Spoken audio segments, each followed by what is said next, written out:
Қайырлы күн, қазақ елі. Ұлттық компанияларда жұмыс істейтін қызметкерлердің жағдайын біздің бүгінгі жүйе бағдарламасында ашық айтуға келіп отыр. Қазатомпром ұлттық компаниясының қызметкері Айнұр Өмірзаққызы. Мені осындай эфирге қабылдағаныңызға рахмет айтамын сізге. Біріншіден, жаңағы айтып отырсыз ғой, бірнеше мәселені көтеріп келіп отырмын мен. Осы Қазатомпром ұлттық акционер қоғамында мен 2013 жылдан бері осы уақытқа дейін жұмыс істедім. 11 жылдай жұмыс істедім. Қызметіңіз? Қызметім радиациялық қауіпсіздік инженері болып жұмыс істегенмін. Өте керемет. Одан кейін мен мына мәселелерді көтеріп келіп отырмын. Біздің кәсіпорында шындықты айтқан адам, жұмысшылардың жағдайына болысқан адам. Жалпы жүйедегі сыбайластық пен жемқорлықты ашық айтқан адамды сізді қудалады. Қудалады. Сол себепті осы бағдарламаға келіп отырсыз, яғни сіз жүйеге қарсы шықтыңыз. Сыбайласқан жүйеге, Дәл солай. Нәтижесінде жұмыссыз қалып отырсыз. Жұмыстан айырылдық, Ең бірінші неден басталды сізді қудалау? Айгүл ханым, былай айтсам болады, 2013-тен бастап жұмыс істеп келе жатырмын. 23-ке дейін менде жұмыс бабында да, тәртіптік жағынан да ешқандай нелер болмаған. Наказание алған емеспін.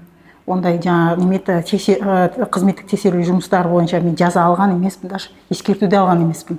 Енді мәселенің басы былай басталды. 23-ші жылы біздің кеніште Зарина Кабышева деген қыз бар тұғын, хатшы тұғын, сол келген еді. Сол Кабышева Зарина менен Мұхиттың арасында 6 март күні зорлау фактісі орын алады.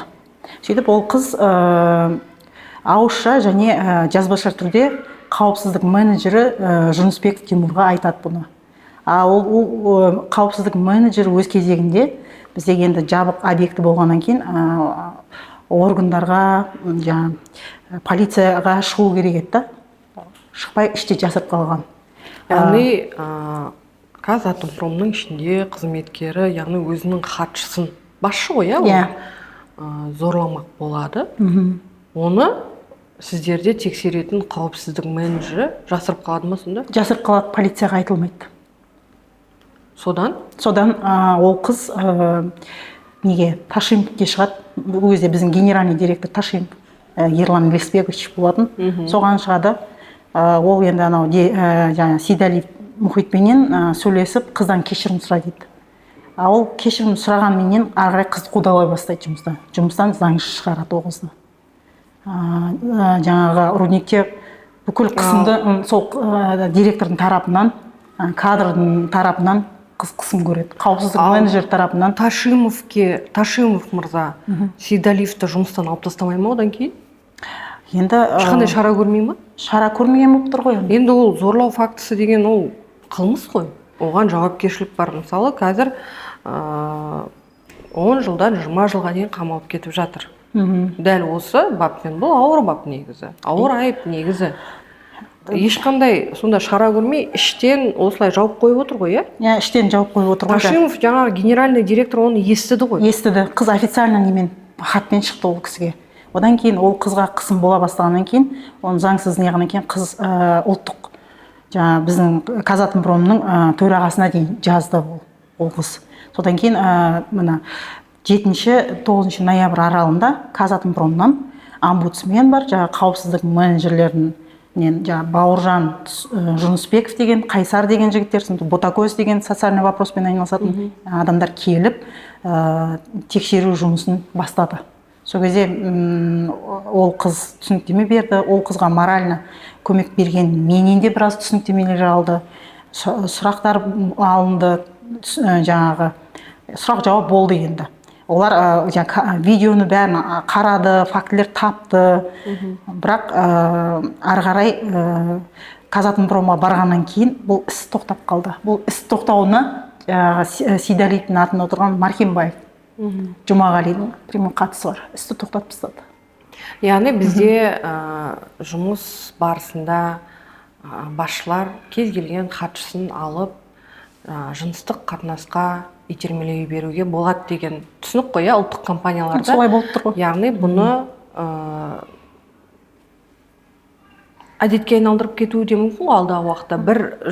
Бір рет бұл істі жапты, ертең екінші хатшыға сол нәрсені істемейтініне кім кепілдік береді? Мынау деген барып тұрған, мен ойлаймын, бұл надандық, қараңғылық, әрине надандық. Бізде заң бар. Бұған біздің еліміздің бас прокуроры назар аудару керек.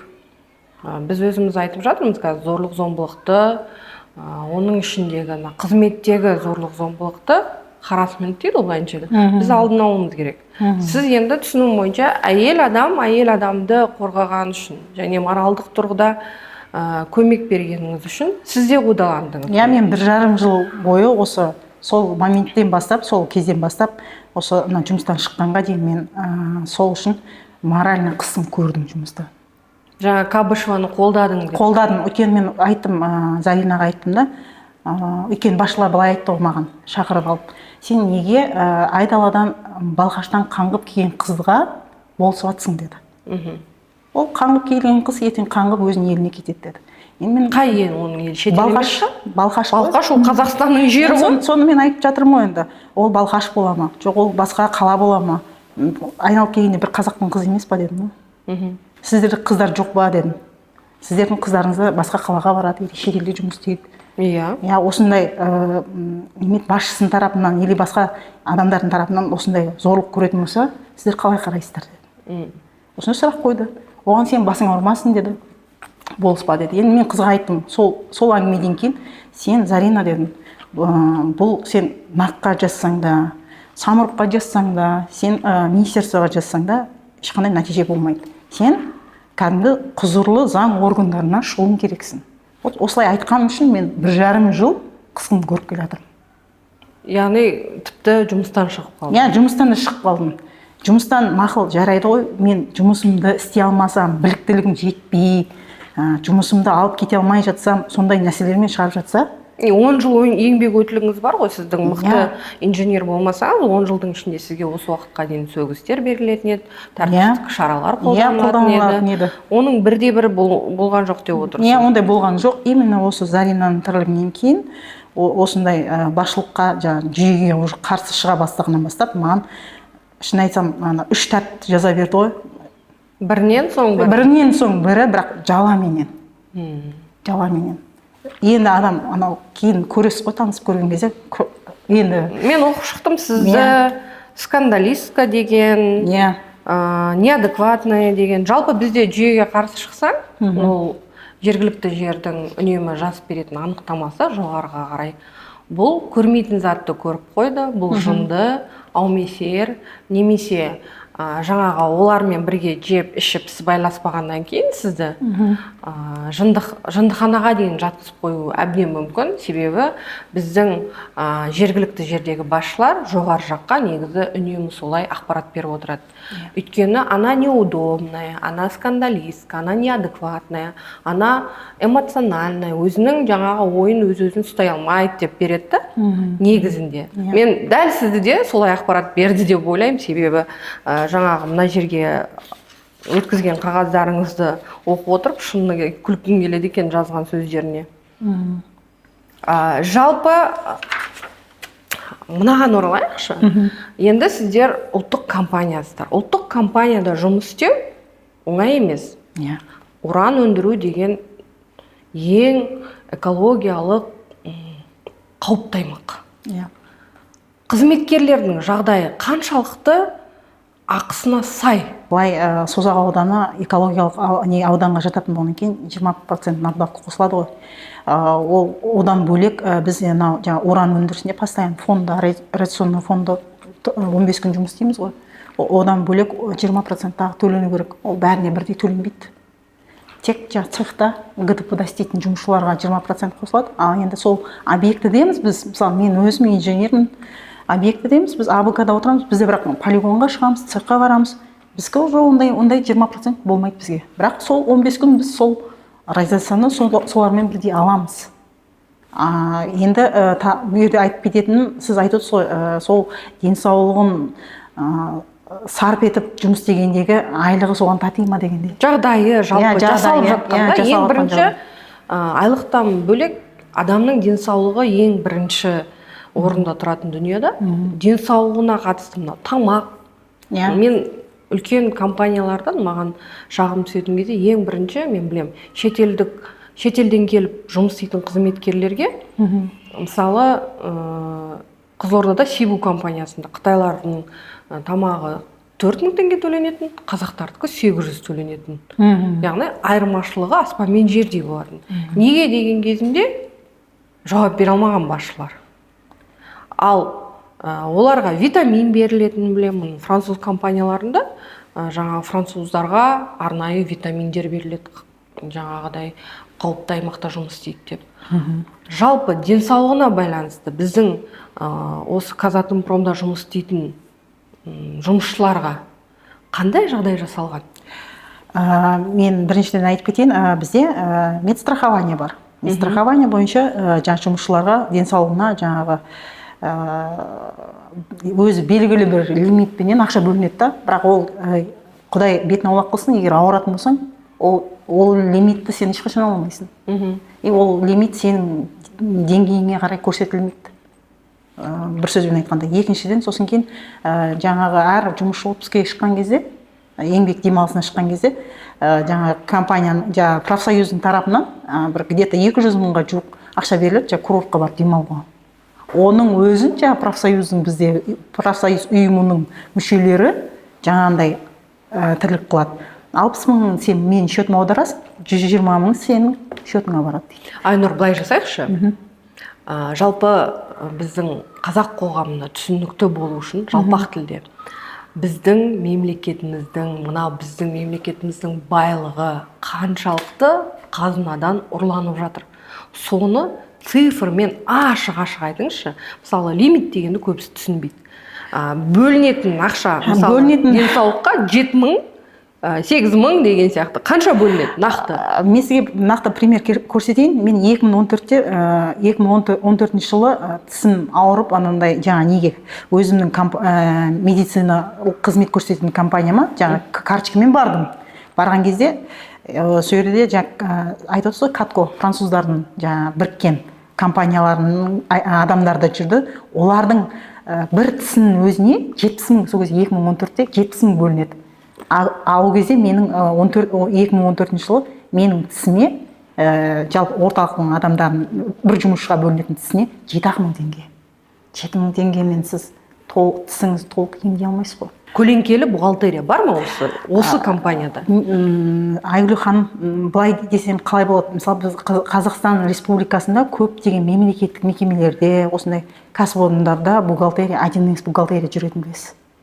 Біздің именно осы Казатомпромда, именно Казатомпромның дочкаларында 1С бухгалтерия жүрмейді бізде. SAP деген жүйелі программа бар. Ол жерде жұмысшылардың айлығы да есептелінеді. Работа, услуга, материал сатып алсаң да, не істесең де, сол договорлардың бәрі сол жерден өтеді, оплата сол жерден жүреді. Именно басқа компанияларда жоқ, тек осы Казатомпромның дочкаларында сол ғана. Яғни көлеңкелі бухгалтерия әбден болуы мүмкін. Енді көлеңкелі де әбден болуы мүмкін. Енді мен сіздердің айлықтарыңыз қанша? Мысалы, ұлттық компанияда жұмыс істейтіннің айлықтары, мысалы, уран өндірісінде біз естіп жатамыз енді 1 миллион, 2 миллион деп жалпы айлықтарыңыз сондай ма? Енді мен сізге айтайын. Сіздердің жұмыстарыңыздың қаншалықты ауыр екенін білем, және денсаулыққа қалай әсер ететінін де білем. Сіздер жаңағы ол жақтан жұмыстан келгеннен кейін жаңағы көптеген рак ауруы мен ауыратын адамдарды да білем да. Сол себептен сіздердің сол жаққа барып еңбек еткендеріңізге, денсаулықтарыңызды құртқандарыңызға алып жатқан айлықтарыңыз қанша? Казатомпромның жаңағы статистикасы бойынша слесарь, рабочий персонал 700 мың айлық алу керек. Негізі 270-300 мыңға нақты қолына алады. Мен бұны білем, себебі бұндай дүние болатын. Себебі жоғары жаққа үнемі былай ақпарат береді төмендегілер. Олар неге митингке шығып жатыр? Олардың айлығы 1 миллион, 2 миллион, 800 мың ғой дейді да. На самом деле шындығына келген кезде ол кісілердің айлығы 180-200 мың. Негізі жүйедегі заңсыздықтарды, осындай сыбайластықтарды халық қорықпай келіп айту керек. Себебі халық тойынған, халық неге өзі сұрамайды, значит сол 200 мың жетеді ғой деп, мысалы басшылар жаңағыдай өздерінің көлеңкелі бухгалтериясын жасай береді, ал жоғарыдағылар ойлайды, халыққа сол ақша жетіп жатыр екен ғой, сол 800 мыңды алып жатыр екен деп ойлайды да. Міне ұлттық компанияда жұмыс істейтін қызметкерлерге үндеу айтқым келіп отыр. Өздеріңіз сияқты батыр қыздарыңыз мынау жүйедегі болып жатқан сыбайластық пен жемқорлықты ашық айтып отыр. Қорқудың қажеті жоқ. Егер сіздің құқығыңыз осылай тапталып жатса, сіздің қызметіңізге айлығыңыз сай емес болса, сіз біріншіден уақытыңызды, екіншіден денсаулығыңызды, сіз өзіңіз бүкіл өміріңізді осы компанияға арнағаннан кейін алып жатқан айлығыңыз сіздің еңбегіңізге сай емес па? Осылай шығып айту керек. Және мынау кәсіподақ дейді ғой. Кәсіподақ, мен білемін, көптеген компанияларда басшылардың жаңаға айтқанынан шыға алмайды. Ол жерде қызметкерлердің құқығын қорғамайды. Мысалы, сіздерде тамақ мәселесі бір адамға қанша мың? Бізде орталықта договор бойынша бір МРП 3700. Оның ішіне жаңа завтрағы, обеді, ужины кіреді. А негізі закуптың правиласы бойынша 3 МРП-дан жоғары болу керек. Яғни тамақтан да жеп отыр. Яғни жаңағы уран деген енді білесіз, ол бірінші сенің денсаулығыңды, тісіңді, жаңағы ағзаңдағы бауырыңды, жаңағы барлығын жеп қояды ғой. Ол жерде сен жақсы тамақ жеу керексің. Яғни қоректену витаминдер бар ғой, дәрумендер, соларды жеу керексің. Сол дүниелердің бәрі сіздерге алып келіне ме? Енді Айгүл ханым, договор бойынша олар әдемі көрсетіп қойған. Әр договорда тех задание болады. Сол жерде граммовкасын, қандай тамақтар жеу керек, овощ, фрукты әдемі, красиво көрсетіп қойған бәрін. Құжат бойынша. Құжат бойынша.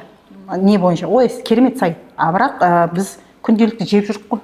Кейде завтракта жөні дұрыс тамақ та берілмей қалады ғой. Сол кезде қызметкерлер айтпай ма, мынау не, мынау деген ұялсаңдаршы, біз жұмысымызға сай тамақ жеуіміз керек қой деп? Жұмысшылар айтады. Мен енді инженер болғаннан кейін көп жерде жазам мен. Бізде книгалық жалоба деген бар, жазасың. Жазсаң болды ғой. Басшының тарапынан барасың да сен уже оны қырынан ілінесің ғой. Жұмыстан шығып қалуың мүмкін. Иә, жұмыстан шығып қалуың мүмкін, или сен жаңағындай қысым көруің мүмкін. Не ашсың ба дейді саған. Сонда бізде жеке кабинетіне шақырып алады Сейдалиев. Сөйтеді да жаңа жұмысшыны аш жүрсің ба дейді. Сонда тамақты дұрыс бер деп айтсаң, қудаланасың. Қудаланасың. Ойбай, ана қызды зорлама десең, қудаланасың. Қолдадың. Иә, қолдық. Ештеңе көрме, көзі соқыр, құлақ керең болып жүру керексің ғой біздің елде жұмыс істеу үшін, иә? Иә. Дәл солай. Жұмысқа пара беріп кіреді ме адамдар? Ұлттық компанияларға жалпы орналасу үшін 4 миллион, 5 миллион деп естіп жатам да, соны нақты жалпы негізі жұмысшыларды тегін алу керек. Бұндай қауіпті аймақта жұмыс істеу оңай емес. Ол өзіңнің өміріңді қауіпке тігіп жұмыс істейсің ғой. Солардан біздің мынау былай тамағынан жеп отқандар, онсыз да айлығынан жеп отқандар пара алып кіргізе ме? Мен осыны білейінші. Просто біздегі бетсіз адамдардың бар екеніне көзімді жеткізгім келіп отыр да, тағы бір рет. Айгүл ханым, бізде Созақ ауданында өндіріс орналасқаннан кейін Созақ ауданының бүкіл халқы жұмыспен қамтылу керек.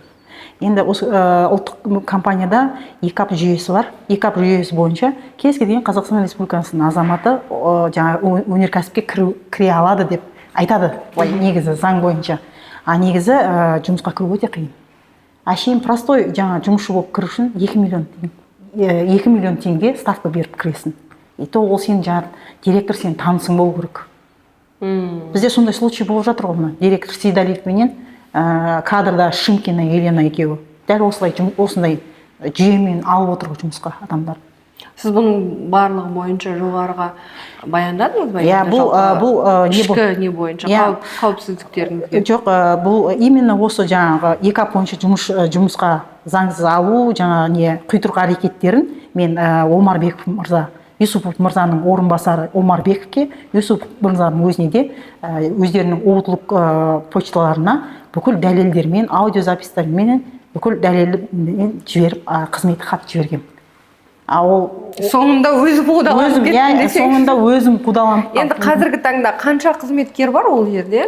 700-дей. 700-ді 2 миллионнан көбейтсек, сонда қаншама қызметкерден жай ғана жұмысқа алып отыру арқылы ақша істеп отыр ғой олар? Енді ол бір енді ақша жасаудың бір жолы ол да бір жолы. Менің өзім жұмысқа тұрған кезде 2013-те айтайын, мен енді ақша беріп кірген жоқпын, бірақ мен бір жаңа билігі бар адамдардың арқасында кірдім.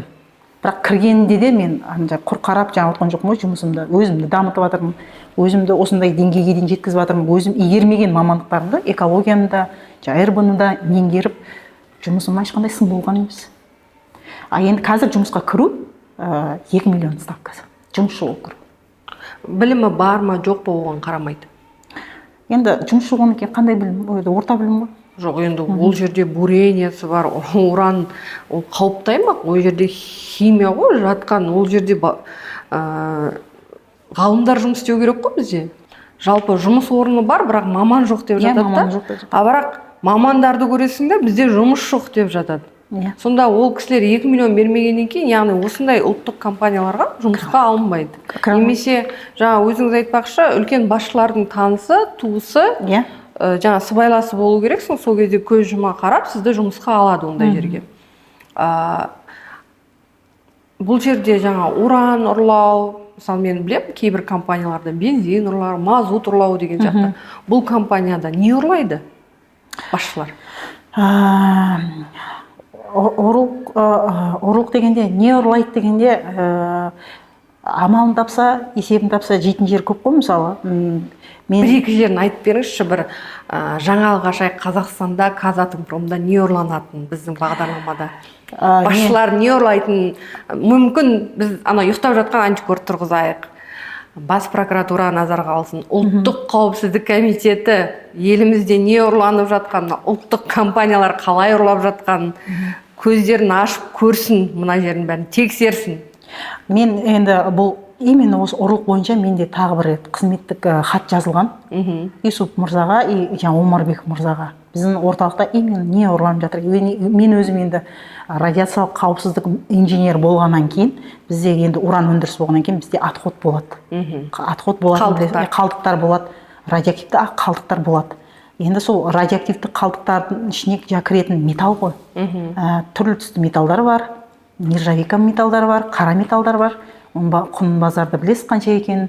Соны жинап қойып, дайындап қойып, ұрлауға дайындап қойған нәрсені видеосымен түсіріп мен, именно видео жоқ, охранасы жоқ жерге дайындап қойған нәрсені фактімен ұстап, стандарт бойынша қандай нарушениені құқық бұзушылықтар бұзып жатыр, сол жөнінде қызметтік хат дайындап жіберген.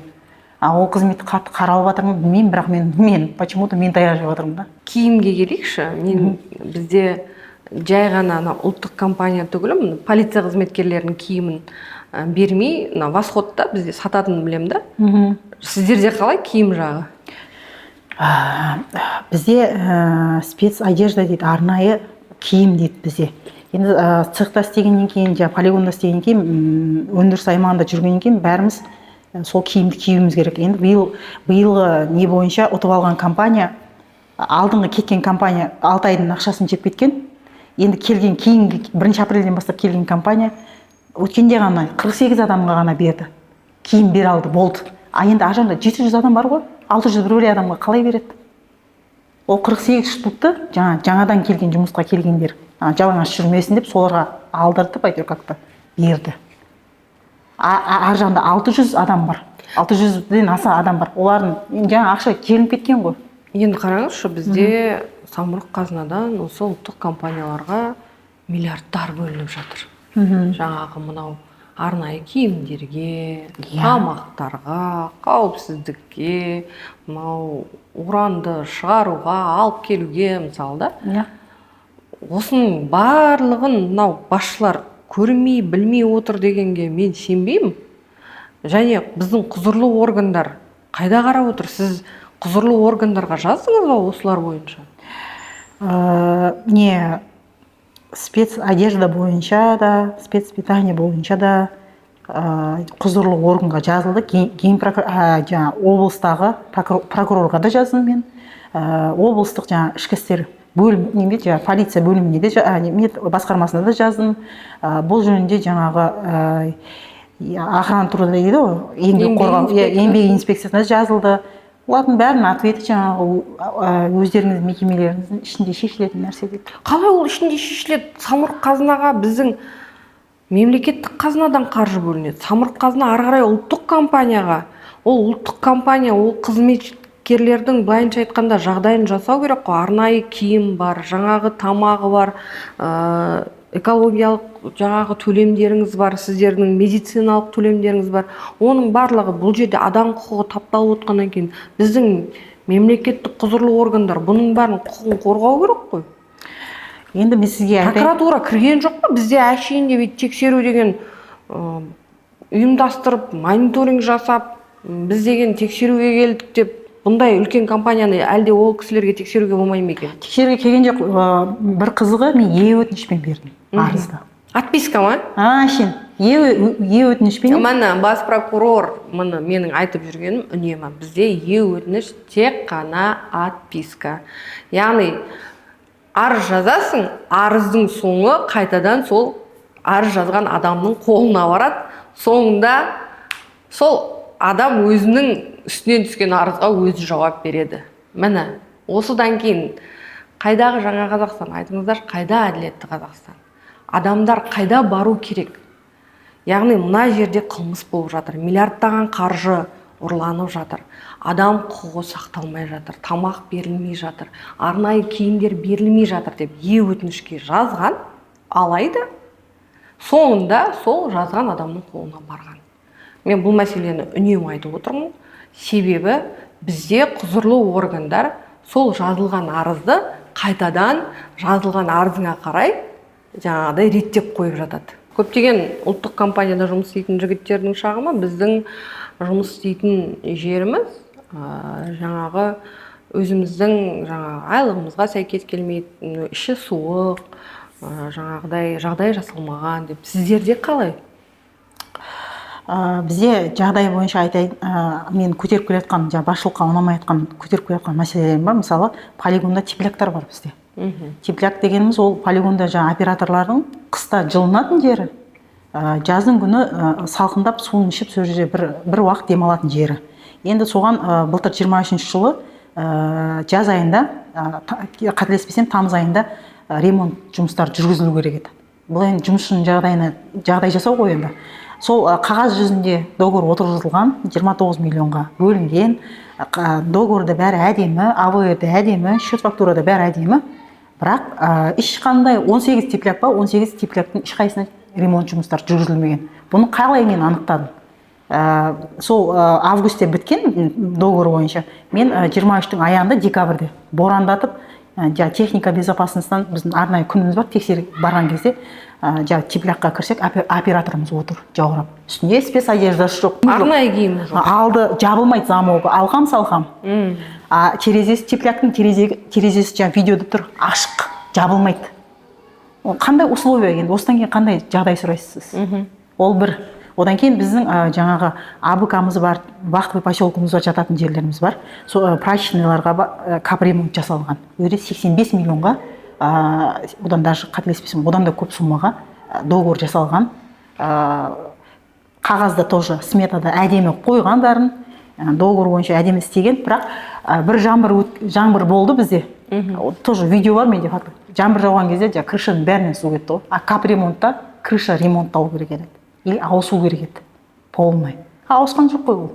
Жаңбыр сорғалап тұр. Видеоны көресіз. Кәдімгідей сорғалап тұр. Бақтыбайда да, мен отыратын кабинетімде де, менің жататын бөлмемде де су. Спорт залға барсаң да сол су ағып жатыр. Анаяққа барсаң да, қыздардың киінетін жерлеріне барсаң да сол су жаңбыр ағып тұр. Қайда?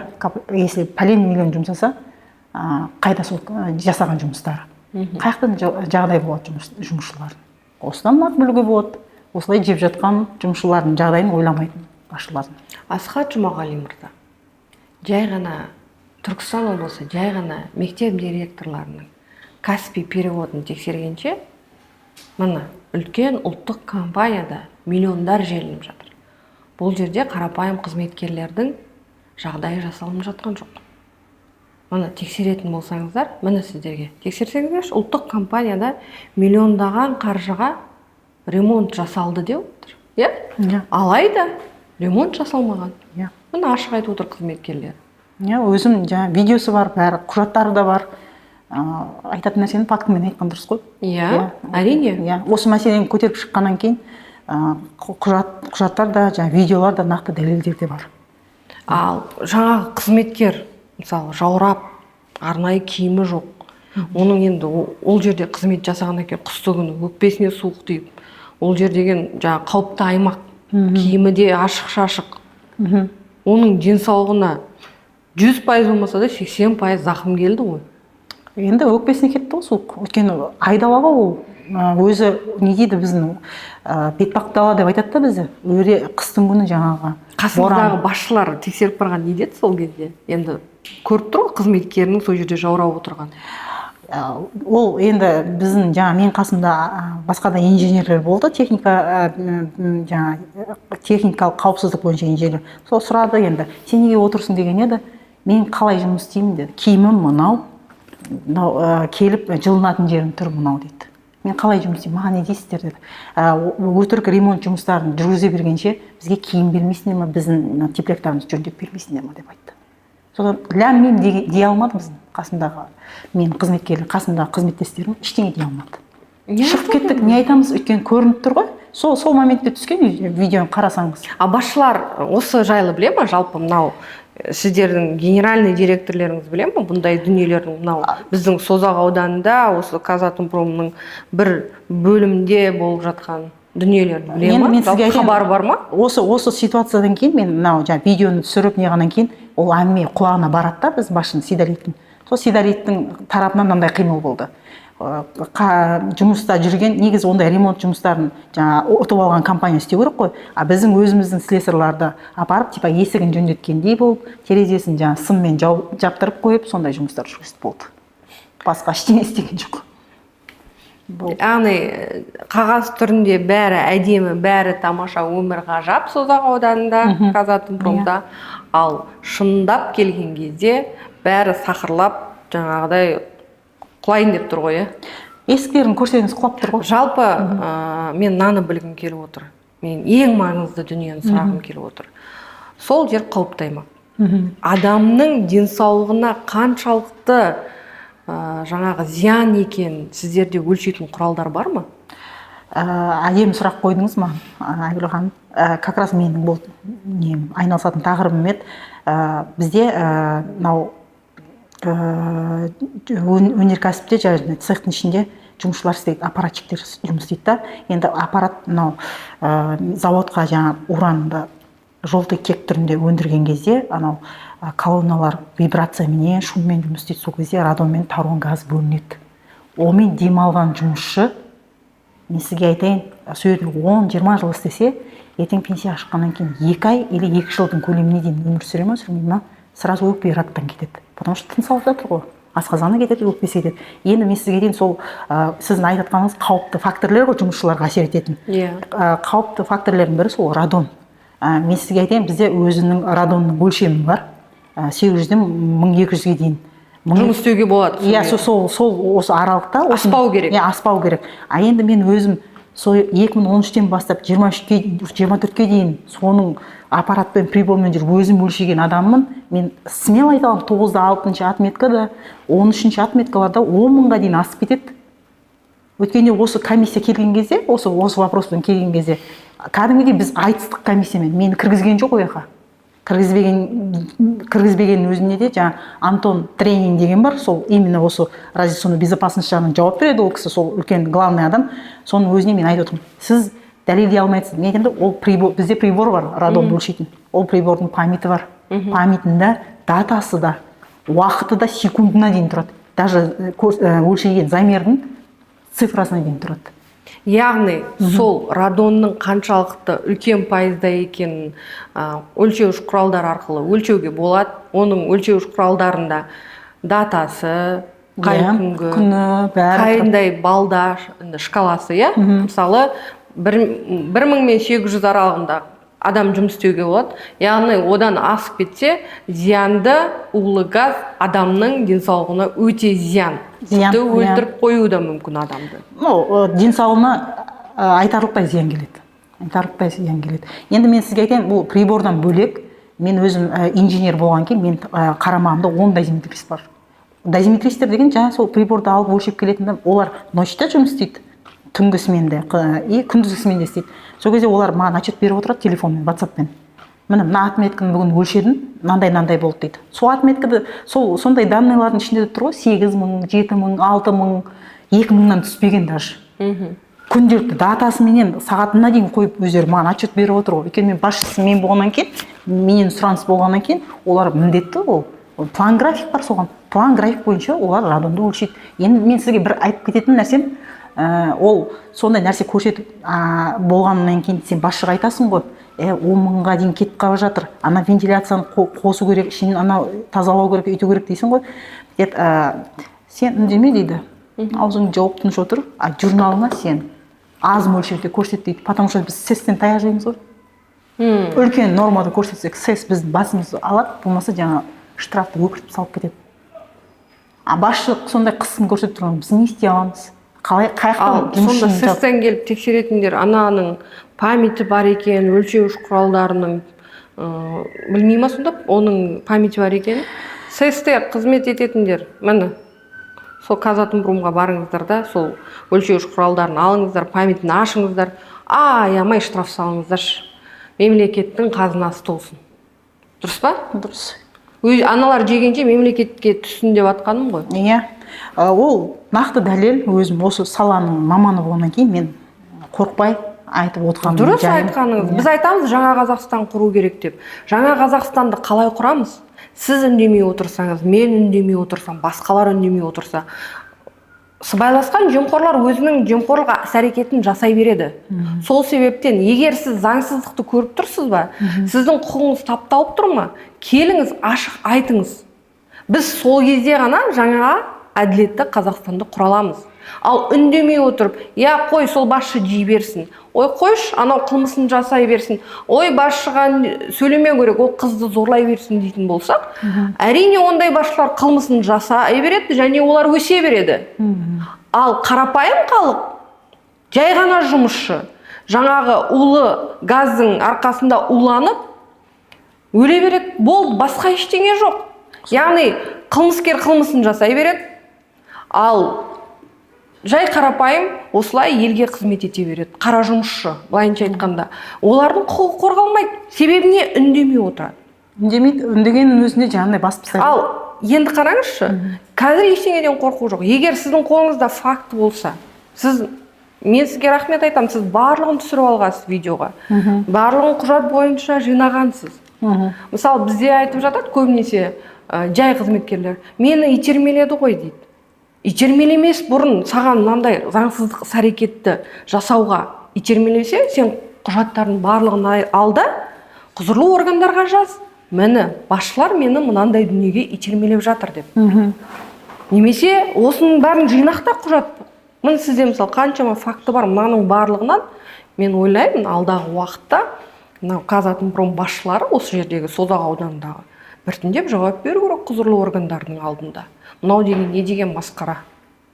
Мынау деген енді үлкен қылмыс бұл. Енді осы жерде бірдеңе айтып кетсем сізге. Сіз дұрыс айтып жатсыз ғой, жаңа Қазақстан айту керек, қорықпау керек. Мысалы, 26 апрельде Омарбек мырза келді, Қуаныш. Юсуповтың орынбасары, өндірістік қауіпсіздік бойынша басшысы ғой енді. Сол кісінің жиналыс жасады, сол жиналыста айлық туралы мәселе тағы көтерілді да. Сол кезде мен тағы бір неғаным, сол кезде мен бір жынды сияқты болып қалдым да. Ертесіне завтрактан кейін екеуміз сөйлестік конференциялда. Осы мәселенің бәрін айттық. Енді ол кісінің маған айтқаны, оған не басшылардың не жеткізіп қойған білмеймін. Енді мен айқай шуды көтеретін бүлікші, жаңа коридорда қыздарды қылқындырып ұратын, соғатын сондай адам екенмін да. Мен осы уақытқа дейін сондай адам болсам, неге менің үстімнен бір ретте болсын ДВД-дан, полициядан шағым түспеген, или шағым жазбаған, неге басшылыққа жазбаған, неге осы уақытқа дейін мен андай бесхозный бір жүрген адам болатын болсам, неге маған ондай тәртіп жазып қолданбаған, солай деп айтады. Енді бір бұл мәселе Айнұр ханым, айтып отырмын ғой, сіз олардың жасап жатқан жемқорлығын, сыбайластығын көріп қойдыңыз. Сол үшін сіз жамансыз, сіз төбелескішсіз, сіз көтерілісшісіз. Сіздің оған дейін 10 жыл елге жаңағы адал қызмет еткеніңіз, былайынша айтқанда, жай олар былай сырып тастай салады да. Сіз соның барлығын қазір көріп айтып отқаннан кейін, бітті, сіз бірден жаңағыдай революционер болып тұрсыз ғой, бұл жерде көтерілісші, төңкерісші болып. Иә, сосын кейін ол жаңа Омарбек мырзаның айтқаны, сіз жұрттың бәрін менде қолымда компромат бар деп қорқытады екенсіз деді. Сосын мен айттым, компромат емес деп сол жерде көзінше видеолардың бәрін көрсеттім, дәлелдерді көрсеттім. Сосын көрді, оның түрі бұзылып кетті ол кісінің. Ол компромат емес, ол заңсыздық демейсіз ба? Иә, заңсыздық. Ол енді ол солай айтып отыр ғой енді өзін. Сосын кейін мынау біраз нәрсені көргеннен кейін Сейдалиевті алып таста деп жатырмын ғой енді. Сейдалиевтің ар жағында Маркенбаев тұр. Енді ол жаңа Омарбековтың, Қуаныштың маған айтқаны, Маркенбаевтардың династиясы Созақ ауданындағы жаңа осындай уран өндірістерінде отыру керек, билеу керек. Бұл мақтанарлықтай жағдай деді. Сосын мен сразу айттым, бұндай сөзді айту үшін дедім, сізге Тоқаев мырза или жаңа Назарбаев мырза бір печатьпен басып, дәлелдеп бір қағаз берді ма? Именно сол Маркенбаевтар отырсын деп. Сол Маркенбаевтардың жүйесі, сол династиясы ғой жеп отқан. Мына 11 миллиардтың бәрі через Сейдалиев жеп отқан сол Маркенбаевтың. Маркенбаевтан ары қарай шықсаңыз қазір Маркенбаевтың тәрбиелеген жаңағы ішінде жиені бар, өзінің балдары бар, өзінің жаңа тәрбиесін көрген 5-6 адам, ер адамдар. Осындай рудниктерде генеральный директор болып отыр. Осындай тоже осындай системамен оларды жеп отыр. Жалғыз менің орталығым емес. Ағдала бар, Аппақ бар, басқа да осындай рудниктер бар. Жеп отыр ғой, Заречный бар, Қызылқұм бар мысалы. Осылай, міне осы. Сол енді жаңа Омарбектің өзі нечайно айтып қалды, Маркенбаевтардың династиясы деп. Кім беріпті соны? Сондай нені? Дәрежені оларға кім беріпті? Билікті. Билікті сондай кім берді? Сұрақ сол. Сосын кейін ол айтты, кішкентай рудник осындай мәселе болып жатыр, осындай шешуге болмай ма деді. Мен айттым, енді сотқа барамыз, мен қайтпаймын дедім. Потому что өйткені маған жаңа Сейдалиевтің ең соңғы екеуміз қырылған кезде айтқаны, Айнұр, қайда барсаң онда бар. Мен сені деді, Қабышева Заринаны құртқаннан кейін сені құртам, сенен кейін ағаңды құртам. Мен өзім құртпасам да үшінші лицо арқылы құртамын. Созақ ауданының, Түркістан облысының соты, прокуратурасы, ДВД-сы маған не емес, мен сатып алам деді. Сен просто өзің сандаласың деді. Ой, жақсы үндеу ғой. Түркістан облысы сот төрағасы, Түркістан облысының прокуроры, сіздер сатыласыздар ма? Сіздерді Сейдалиев сатып алайын деп жатыр екен. Дәл осылай айтты маған. Қайда барсың онда бар деді. Мықты. Иә, осылай айтылды. Енді одан кейін біз осылай айтып тұрған кейін қайда шығамыз біз? Қайға обращение жасаймыз? Жаңа өтінішпен беріп отқан өзінде ответ жаңағындай отыр. Өздерінің іштерінде проблемаларын өздерің шешіп алыңдар дегендей. Тура сондай ответ қой, оқысаңыз. Тура сол ответ. Біз енді естуші мемлекетпіз. Президентіміздің саясаты халық үнін естуші, жаңа өзі жолдауында қайта-қайта айтып жатыр. Біз халық үнін естуіміз керек, тыңдаушы мемлекет болуымыз керек деп. Алайда құзырлы органдар естіп жатқан жоқ. Естісе де естімейді. Естісе де естімей отыр, иә? Сейдалиев сияқтылар сатып алып жатыр десеңші. Сатып алып жатыр. Даже тәртіптік жазаны қолданып жұмыстан шығарған өзіне де еңбек инспекциясына ответ алдым ғой. Менің жалғыз басты екенін, жалғыз асыраушы екеніме де ондайына қараған жоқ. Заңды белшеден басып жатыр ғой. Қателеспесем, энергетика министрі Алмас Адам Сатқалиев қарайды, иә? Мына мәселенің барлығы министрліктің хабары бар ма? Болып жатқан қылмыстардың барлығына? Айгүл ханым, басынан бастап айтып кетсем, 17 мамыр күні мен белгілі бір блогерге интервью берген болатынмын. Осы мәселелерді көтергеннен кейін министерствоның тарапынан комиссия құрылып, НАК бар ойды, НАК-тың да қызметкерлері бар, қоғамдық ұйымдардың өкілдері бар. Оның ішінде жаңа мүшеде мен де бар едім да, негізі комиссия мүшесінде. Сол 11 маусым күні тағайындалды.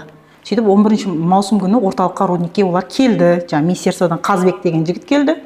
Сосын біздің НАК-тан өзіміздің адамдар келді, жаңағы әрқайсысы өзінің вопростарымен келді. Сосын кейін жаңағы Көпбаев мырзаның тарапынан бір өкілі келді, бірақ мені рудникке кіргізген жоқ. Потому что мен кірсем, өйде бәрін ашып беретінін біліп тұрды, и мені шайқасатынын біліп тұр олар.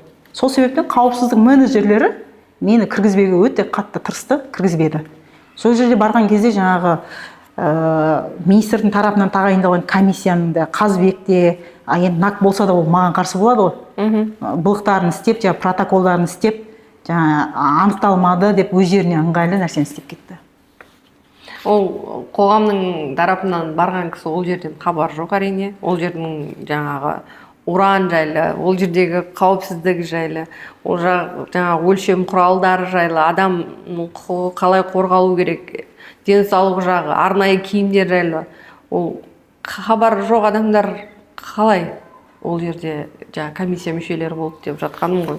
Соға хабары жоқ адамдар енді жерлеуді мен бергеннен кейін, сол нарушениелердің бәрін мен айтып отқаннан кейін, ол жерде мен болуым керек қой, мен шығып көрсетуім керек, нақты дәлелді алдына сұнуым керек, міне мынандай болып жатыр деп. Сатқалиев мырза содан кейін сізге жауап берді ме?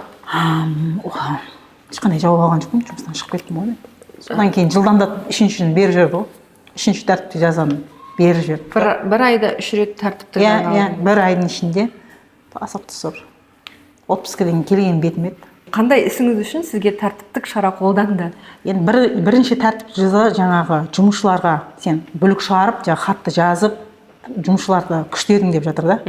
Көзін ашқаныңыз үшін, қараңғы халықтың не дейді, көзін ашып, анау өрмелеп шығып, күн болғаныңыз үшін ба, былайша айтқанда? Жоқ, ол Айгүл бірінші. Сол жұмысшылардың құқығын қорғағаныңыз үшін. Жұмысшылардан сұраныс болғаннан кейін мен қолыма алдым бұл істі. Мен өздігімнен алған жоқпын. Олардан сұраныс болды. Бір апта бойы сұрады олар. Бізге істеп берші осылай. Сосын кейін өздері келіп, профсоюз болшы, біз саған дауыс береміз. Сен соған түш. Мен айттым, өзім жұмысым жетеді, өйткені экология мен радиационный безопасность екеуін бірге алып жүрмін. Сөйтіп жүргеннің өзінде 415 мың айлық аламын ғой мен. Слесарь 700 мың алу керек деп айтасыз. Енді сол бірінші айлық мәселесін көтерген, жұмысшыларды бөлікке бастағаным бар. Сосын жаңағы қыздарды қылқындырып ұрады екенмін. Почему-то сол кезде қыздар шығып қалады ғой, жала жабатын қыздар ше. Қылқындырады екен, күн бермейді екен. Видео фиксация, ол сіздерде камера болу керек қой барлық жерде. Бізде коридордың бәр жерінде видео камералар бар. Ол камералардың ешқайсысы түспеген. Қауіпсіздік менеджер бақылайды оны, күндегісін күнде.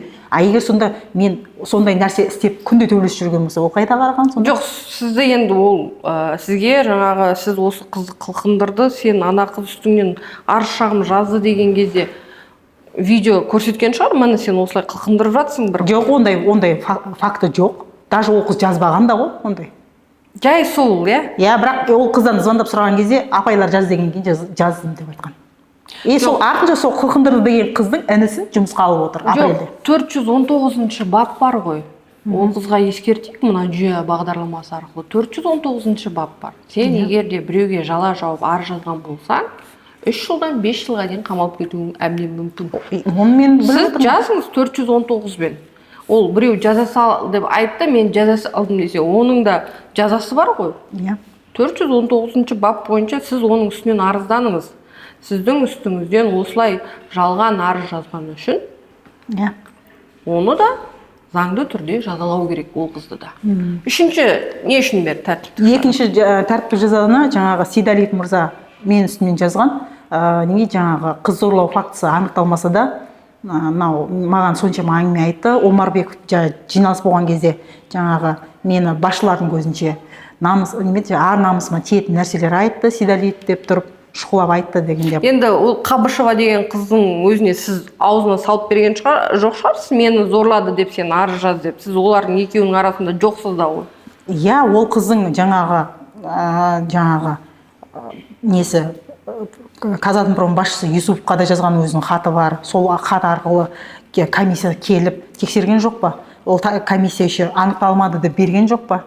енді сондай нәрсе болып тұрып, мен Айнұр соны маған жала жауып отыр дегендей екінші тәртіп жаза. Үшінші тәртіп жазаға күлкім келетін мынау 24-тің қаңтар айында бізде 1-нен 15-не дейін годовой отчет тапсырамыз. 8 қаңтар күні годовой отчет тапсырып жатырық. Енді экология мен РБ-ны бірге алғаннан кейін мен бір отырғанда 3 сағатқа дейін отырып қалдым. Өзім қан қысым төмен еді. Кофе ішуге барсам, кофе румды жауып қойған. Осы уақытқа дейін график қоймаған оған. Жауып қоюға, ол негізі жұмысшылардың жағдайына істелінген нәрсе. Сөйтіп секретаршыға барып, жаңа Рано деген қыз жазып тұр ғой енді, Рано Әкімбай. Кілт қайда десем, график істеп қойған, біз распоряжение шығарып қойғанбыз, бермей деп айтқан, Сидалип бермей деп айтқан дейді. Сидалипке кірдім де неге олай істейсіңдер? Мен енді кофе іше алмаймыз ба? Кілт берсін. Сол кезде бір қатты бір сөздер болған болу керек, енді бір эмоция, или мен ауырып тұрып сондай қатты сөз айттым ба, бірақ енді ол қыздың айтқаны сен маған сол кезде дөрекі сөйледің дейді. Мен айтам, дөрекі сөйлегенде мен не қылдым, сен боқтадым ба?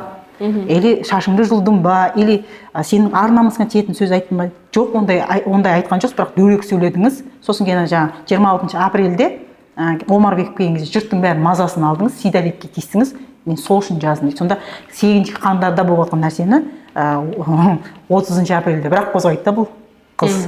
Сөйтіп қозғап сол қыздың несіне служебкасымен 3-ші тәртіпті жаза береді да маған. Сонымен жұмыстан шықты. Иә, сонымен үш не алғаннан кейін. Яғни жүйедегі жемқорлықты, сыбайластықты көріп, ашық басшылыққа қарсы шыққаныңыз үшін сізді ойда жоқта өздері қолдан жаңағыдай арыз шағым жасады да, бірден тәртіптік шара көріп, жұмыстан шығара салды. Яғни сіз неудобныйсыз ғой оларға. Неудобный болғанда, енді, конечно, біреу шыңғыртып тұрып, 11 миллиардты шұқылап, саптың жүйесінен шұқылап тұрып, алып беріп, фактіменен қойып отса, ол қай басшыға жағады? 11 миллиард хищение. Жымқыру, иә? Жымқыру бұл, конкретно жымқыру. Антикор төрағасы Асхат Жұмағали, 11 миллиард деген сумма ол аз сумма емес. Мынау деген енді масқара сумма ғой, 11 миллиард. Бұл жай ғана сіз бір жылдық нені тексердіңіз бе? Бұл менің 11 миллиард. Неден шықты 11 миллиард? 11 миллиард тек услуга мен работалардан ғана.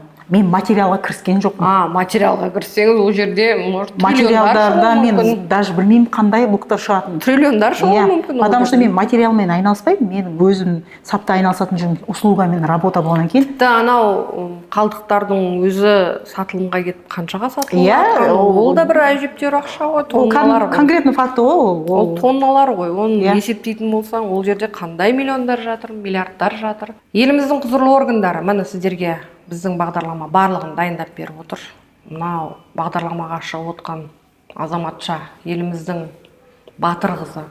Сізбен министр Сатқалиев тікелей министрлікке жұмысқа алса да болады негізі. Сіздер сияқты азаматтар мынау нақты, бізде айтады, министрлікке барсаң, үнемі айтады, бізде мамандар жоқ дейді. Өзінің ісін нақты білетін мамандар жоқ деп айтады да. Міне мамандар отыр ғой, Сатқалиев мырза, неге алмайсыздар осындай кісілерді? Нақтымын, инженер. Ауыл аймақта спецтехникалардың, спецодеждалардың, нақты адамдарға берілетін тамақтардың қалай берілу керек екен, нақты маманы. Неге осындай кісілерді жоғары жақта көрмейді? Әлде жаңағыдай 2-3 миллиондай пара беру керек па ол жаққа жұмысқа тұру үшін? Міне адам құқығы қорғалмай жатыр деп жан-жақтан жұмысшылар бекерден бекер көтеріліске шығып жатқан жоқ. Себебі бізде көлеңкелі бухгалтерия бар. Біз оны ашық айтуымыз керек. Біз әділетті Қазақстан құрғымыз келе ма? Жаңа Қазақстан құрғымыз келе ма? Жүйедегі болып жатқан осындай сыбайластық пен жемқорлықты ашық көрсете білуіміз керек. Себебі елімізде біз айтып осының барлығын ашық көрсетпесек, еліміздің байлығы желініп кете береді осылай. Дұрыс па? Дұрыс. Айнұр ханым, сізге көп-көп рахмет біздің бағдарламамызға келіп, осылай барлығын ашық айтқаныңызға. Бізде көп адамдар айтып жатады, айтпайсың ба, жазбайсың ба, жаңағыдай. Бұл екінің қолынан келе бермейтін дүние, мен білем. Себебі сен қазір бүкіл сыбайласқан жемқорлықты ашық айтатын болса, бұл жүйедегі адамдар сол проблемамен емес, сенің жеке басыңмен күресіп кетеді. Оңтүстікте жемқорлықпен күресу өзіңді отқа тастағанмен бірдей. Мен оны үнемі айтып жүрем. Сізге осындай батырлығыңызға, осындай батыл қадам жасағаныңызға үлкен алғысымды білдірем. Алдағы уақытта бұл сіздің басыңыздағы болған мәселелердің барлығы жеңіл шешіледі деген үміттемін. Соттан жеңіп шығуыңызға тілектеспін. Құрметті көрермендер, егер сіздерде қандай да бір күрмеуі шешілмейтін мәселе болатын болса, біздің жүйе бағдарламамызына келулеріңізге болады. Ашық үстел үстінде әңгімелесеміз.